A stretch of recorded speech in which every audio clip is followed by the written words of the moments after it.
Good morning 11th class. कैसे हैं आप सब? आई होप इंडिया वाली बुक के चैप्टर्स आपके पूरे समझ में आ गए होंगे। अब आज हम करते हैं फर्स्ट बुक वर्ड वाली। आप सब भूल तो नहीं गए फर्स्ट वाली बुक? चलिए, फर्स्ट बुक है भौतिक भूगोल के मूल सिद्धांत, जिसमें हमने 2 चैप्टर कर लिए थे। अब हम थर्ड चैप्टर करते हैं पृथ्वी की आंतरिक संरचना।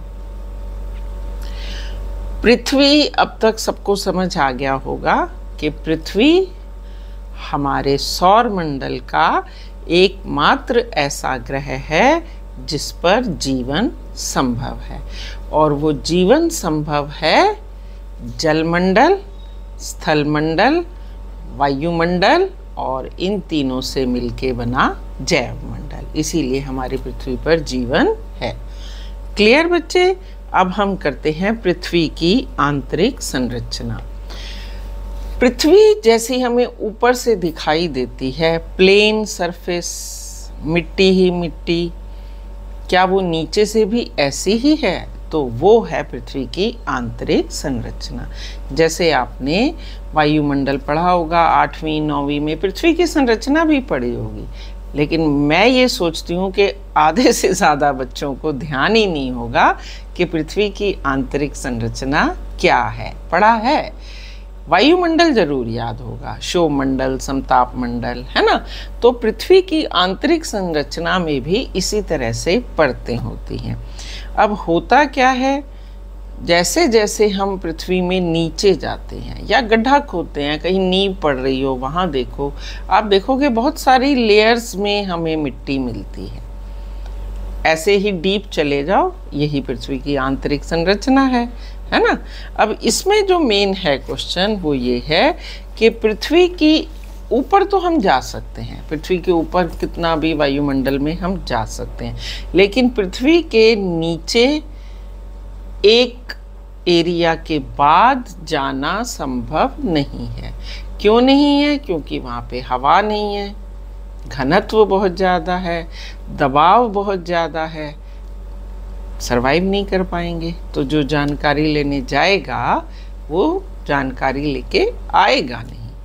तो इसीलिए इसके बारे में, इसको बोलते हैं भूगर्भ, भूमि का गर्भ, बिलो दी अर्थ, है ना? तो इसीलिए इसकी जानकारी के स्रोत क्या हैं जिससे हमें भूगर्भ की जानकारी मिलती है। आप देखिए, आपकी बुक में 21 पेज पे ये चैप्टर दिया है, उसमें लिखा है भूगर्भ की जानकारी के साधन। अलग अलग साधन है। सबसे पहले तो पहली लाइन मार्क करो कि भूगर्भ की त्रिज्या 6370 किलोमीटर है। त्रिज्या समझते हैं ना, जैसे सर्कल है उसका ये त्रिज्या, जो प्रकार से खींचते हो आप। अब पृथ्वी की आंतरिक परिस्थितियों के कारण ये संभव नहीं है कि कोई भी पृथ्वी के केंद्र तक जाए, उसका निरीक्षण करे या कोई नमूना लेके आ जाए। ये मैंने अभी आपको बताया ही है। क्यों नहीं है? क्योंकि भूगर्भ में नीचे दबाव ज़्यादा है, गर्मी ज़्यादा है, क्योंकि जैसे जैसे हम नीचे जाते हैं ना स्टूडेंट्स, तापमान बढ़ता है, और ये तो पढ़ा ही है, ऊपर आते हैं तो तापमान कम होता है। तो इतने ज़्यादा तापमान में नीचे, आपने देखो पढ़ा होगा वॉल्केनिक इरप्शंस होते हैं तो नीचे से लावा आता है। इसका मतलब नीचे कितनी गर्मी है कि सारे मिनरल्स जो है वो लिक्विड स्टेट में आ जाते हैं। क्लियर हुआ? ये मैंने एक साधन बता दिया, एक स्रोत बता दिया आपको। चलो अब हम करते हैं प्रत्यक्ष स्रोत। भूगर्भ की जानकारी के 2 स्रोत हैं, एक है प्रत्यक्ष और एक है अप्रत्यक्ष। पहले हम मार्क करते हैं प्रत्यक्ष स्रोत। पृथ्वी में सबसे आसानी से जो उपलब्ध होता है वो है धरातल की चट्टानें। चट्टानों को स्टडी करो, पता चलता है किस मिनरल से हैं, उनमें कौन सी चट्टानें हैं, उनमें कौन से मिनरल हैं, है ना? और उससे ये पता चलाने की कोशिश की जाती है फिर ये कौन से मिनरल हैं तो ये कैसे बने होंगे। अब इसमें दक्षिणी अमेरिका की सोने की खान है जो 3 से 4 किलोमीटर तक गहरी, इससे ज़्यादा गहरी खानें नहीं खोद सकते हैं हम। ये सबसे ज़्यादा गहरी खान है। अब 1 अंक का क्वेश्चन बन गया कि सबसे ज़्यादा अधिक गहरी खानें कहाँ हैं? दक्षिणी अफ्रीका में है। कौन से मिनरल की हैं? सोने की हैं, है ना। इस तरह से ये क्वेश्चन बन जाते हैं। फिर उसने इसके बाद बोला कि इससे अधिक गहराई में जा पाना असंभव है क्योंकि उतनी गहराई पर तापमान बहुत अधिक होता है। अब इसके बाद आप पन्ना पलटेंगे तो सबसे मेन जो लाइन है वो ये है कि गहरे समुद्र में प्रवेधन जानते हैं बच्चे, जो रिसर्च करते हैं हम, ये रिसर्च होती है, उसमें ड्रिलिंग की जाती है एक पाइप के जरिए और फिर गहरे पानी में या समुद्र में या ज़मीन में जो भी होता है उसके बारे में जानकारी हासिल की जाती है। तो गहरे समुद्र में परिवेधन परियोजना और समन्वित महासागरीय परिवेधन परियोजना, ये 2 परियोजनाएं जो हैं वो चल रही हैं जिनके द्वारा हमें जानकारी हासिल होती है। आज तक का सबसे गहरा प्रवेधन जो है वो आर्कटिक महासागर में कोला क्षेत्र में हुआ है 12 किलोमीटर की गहराई तक। ये सबसे ज़्यादा डीपेस्ट जो ड्रिल है वो हुआ है, ठीक है। अब इसके बाद है दूसरा ज्वालामुखी उद्गार, जो मैंने आपको पहले ही बता दिया था कि ज्वालामुखी विस्फोट हुआ, एकदम से लावा निकला ऐसे, और वो जो लावा निकला धीरे धीरे ठंडा हुआ, चट्टानी रूप ले लिया। तो उन चट्टानों को जब स्टडी करते हैं, वो ज़मीन के अंदर से आई हैं, तो हमें पता चल जाता है कि ज़मीन के अंदर कौन कौन सी चट्टानें हैं या उन चट्टानों में कौन कौन से मिनरल्स पाए जाते हैं, क्योंकि जो लेबोरेटरीज होती हैं वो उसको चेक करती है।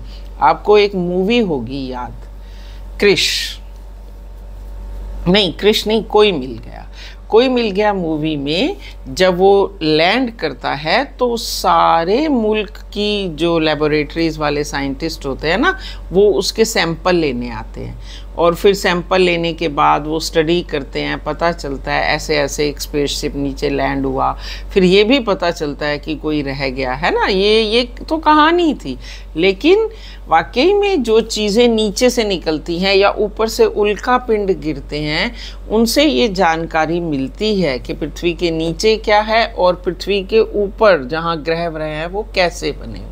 ये सब स्टडी मटेरियल है, इनको स्टडी करके हम जानकारियाँ हासिल करते हैं। अब है अप्रत्यक्ष स्रोत, ये तो प्रत्यक्ष स्रोत थे, अब अप्रत्यक्ष स्रोत। अप्रत्यक्ष मतलब जो इनडायरेक्ट वे में हमें बताते हैं, हम डायरेक्टली उससे परिचित नहीं है, लेकिन कभी कभी इनडायरेक्ट वे में वो हमें ये चीज़ें, हमें ये जानकारी दे देते हैं।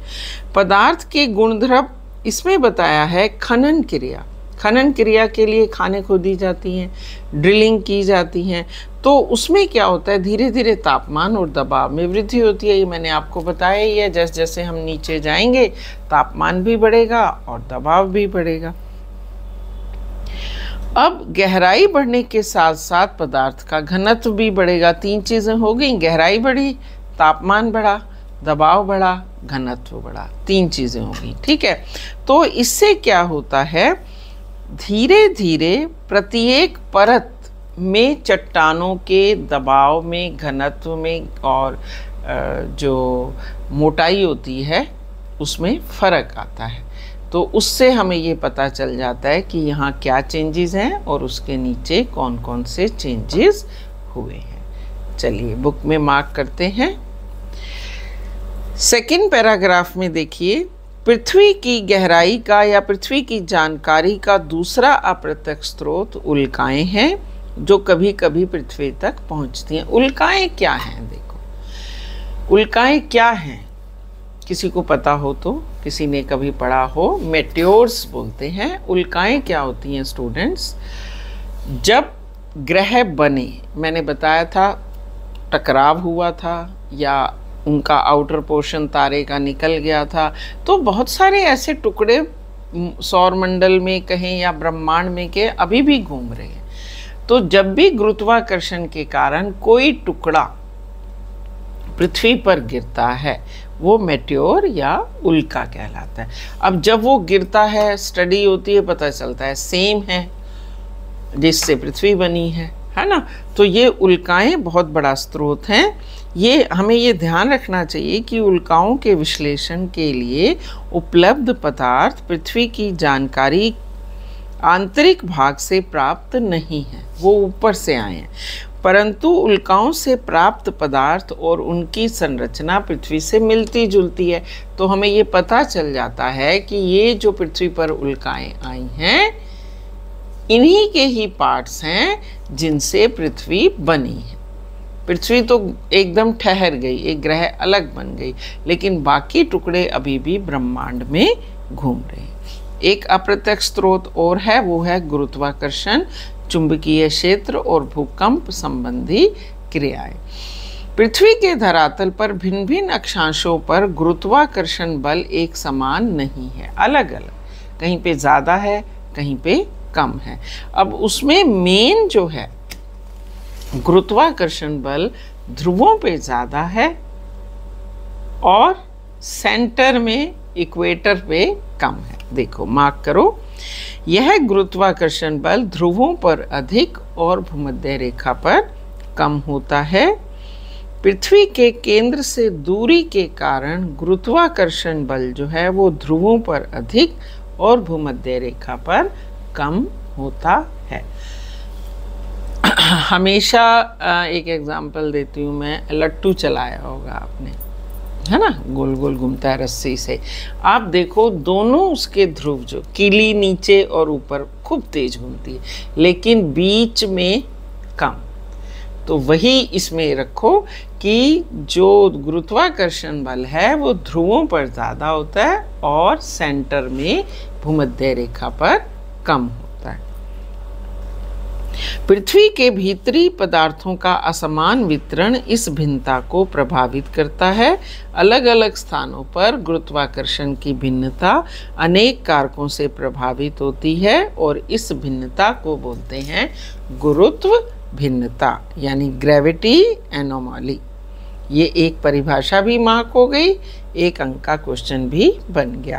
क्वेश्चन है गुरुत्व विसंगति से आप क्या समझते हैं, और आंसर आएगा पृथ्वी के भीतर पदार्थों का असमान वितरण गुरुत्वाकर्षण की भिन्नता को दर्शाता है, और अलग अलग गुरुत्वाकर्षण की भिन्नता ही कहलाती है गुरुत्व विसंगति। क्लियर? तो इस तरह से आप भी छोटे छोटे क्वेश्चन जो हैं वो बना सकते हैं। अब एक छोटा सा है भूकंप, वो भी पढ़ लेते हैं। क्या है भूकंप? भू माने पृथ्वी, धरा, कंप माने कांपना, है ना। तो भूकंप माने पृथ्वी का कांपना। कारण कुछ भी हो सकता है, हम ऐसी जगह पे हैं जहाँ से ट्रेन जा रही है तो भी पृथ्वी कांपेगी, लेकिन वो कृत्रिम भूकंप होगा। नेचुरल भूकंप जो होते हैं वो बड़े ड्रास्टिक होते हैं, बहुत हानिकारक होते हैं। अब इसमें मार्क कर लो, पृथ्वी, साधारण भाषा में भूकंप का अर्थ है पृथ्वी का कंपन। यह एक प्राकृतिक घटना है जो ऊर्जा निकलने के कारण तरंग पदार्थें, जो तरंगें उत्पन्न होती हैं, वो सभी दिशाओं में फैल जाती हैं और वही कहलाता है भूकंप। अब भूकंप, पृथ्वी में कंपन क्यों होता है, क्या कारण है कि पृथ्वी कांपती है? तुमने सुना होगा प्लेट्स होती हैं पृथ्वी के नीचे। हर एक जो आपका कॉन्टिनेंट है या महाद्वीप है वो एक प्लेट है और वो मूव कर रही है। धरातल जहाँ पृथ्वी है ना, नीचे पानी है, ऊपर ये प्लेट्स मूव कर रही हैं। तो ये मूव करते हुए एक दूसरे से टकरा जाती हैं, बहुत ज़ोर से टकराएंगी, बहुत ज़बरदस्त भूकंप होगा। कई बार ऐसे टकरा के निकल जाती हैं, कई बार आते हुए ऐसे टकरा जाती हैं, है ना। ये भूकंप ही होते हैं। अब मार्क कर लो आप, प्राय भ्रंश के किनारे किनारे ऊर्जा निकलती है। भ्रंश यानी जो भ्रंश को इंग्लिश में बोलोगे आप, जहाँ पे क्रैक्स आ जाते हैं, जहाँ पे क्रैक्स होते हैं, ज़्यादा तापमान की वजह से, ज़्यादा दबाव की वजह से फट जाती है ना रोड, वो भ्रंश कहलाते हैं। भूपट्टी की शैलों में गहन दरारें भ्रंश होती हैं। भ्रंश के दोनों तरफ शैलें विपरीत दिशा में गतिज ऊर्जा करती हैं और जहाँ ये शैलखंड दबाव डालते हैं उनके आपस के घर्षण उन्हें बांधे रखते हैं। फिर भी अलग होने की प्रवृत्ति के कारण घर्षण का प्रभाव होता है। ये प्लेट्स इस तरह से मूव करती हैं और फिर विपरीत दिशा में सरक जाती है। तो जो ऊर्जा निकलती है वो ऊर्जा तिरंगे सभी जगह गतिमान हो जाती हैं। इसी को भूकंप कहते हैं। ठीक है, वह स्थान जहाँ से ऊर्जा निकलती है वो होता है भूकंप का उद्गम केंद्र, ऊपर धरातल पर। और नीचे जहाँ उसका सेंटर होता है उसको बोलते हैं एपी सेंटर यानी अवकेंद्र। अवकेंद्र जमीन के नीचे होता है, उद्गम केंद्र जमीन के ऊपर होता है। और ऊर्जा तरंगे अलग अलग दिशाओं से चलती हुई पृथ्वी की सतह पर पहुंचती हैं। भूतल पर वह बिंदु जो उद्गम क्षेत्र के समीप होता है उसको अधिकेंद्र यानी एपिसेंटर कहते हैं। एक है हाइपोसेंटर, एक है एपिसेंटर। अधिकेंद्र से ही तरंगों को महसूस किया जाता है और अधिकेंद्र उद्गम केंद्र के ठीक ऊपर होता है। अधिकेंद्र नीचे हुआ, तरंगे चली, ऊपर तक पहुंची। इसीलिए आपने देखा होगा जब न्यूज़ आती है, बच्चे ध्यान से सुनो, वो ये बताता है कि भूकंप का उद्गम केंद्र ये था, यहाँ से तरंगे उठी और यहाँ तक महसूस की गई। इसलिए मैंने बताया था शुरू में आपको, जब भी ज्योग्राफी पढ़ो अपने आप को ज्योग्राफी से रिलेट करो, उससे रिलेटेड न्यूज़ सुनो। आप जब न्यूज़ सुनोगे उसमें बहुत सारी चीज़ें वो बताएगा, वही चीज़ें इसमें पढ़ोगे, देन यू कैन को रिलेट। क्लियर? एक बार इसको पढ़िएगा आप भूकंप को। आगे जब हम भूकंपीय तरंगे करेंगे तो मैं दोबारा से फिर इसको रिवाइज करा दूंगी, लेकिन आप सेल्फ स्टडी से पढ़िए, आपको कितना समझ में आता है। ओके बेटा, ध्यान से पढ़ो लेसन, कंसंट्रेशन की ज़रूरत है। 11th की geography total based on physics, science के फैक्ट्स हैं ज़्यादातर, तो इसीलिए आपको ध्यान देने की ज़रूरत है। सब इजी हो जाएगा। आप देखते रहिए निर्मल ज्योग्राफी क्लासेस पे मेरे वीडियोस, ताकि आपको कोई भी मुश्किल हो तो ये वीडियोस आपको आपकी परेशानी का समाधान दे दें। चलिए आज के लिए इतना ही करते हैं। Okay, take care, keep smiling and have a nice day. Good bye.